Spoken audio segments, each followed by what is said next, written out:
Ni aku ada dekat Malaysia Auto Show untuk sempena pelancaran 4 model daripada Modenas. So antaranya adalah model Ninja H2 SX.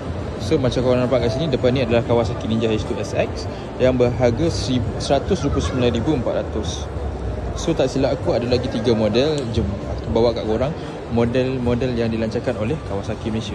Ini adalah motor kedua yang model dilancarkan, which is skuter DTX 250. So model ni dia tak menggunakan nama Modenas, dia menggunakan nama Kymco dengan tanda harga 22,500. Siap ada handguard, windshield dia kecil sikit. Korang rasa macam mana? Kita pergi ke motor yang seterusnya. So ini adalah motor ketiga, which is Modenas Pro SX 13,698, dan motor yang terakhir MAV2 yang berharga 9,878. Okay. So untuk pengetahuan korang, Modenas MAV1 Pro SX ni adalah model yang sama digunakan oleh Pos Malaysia.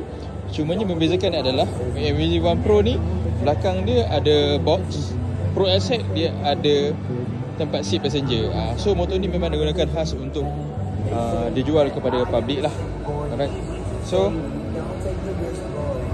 tahniah kepada Modenas.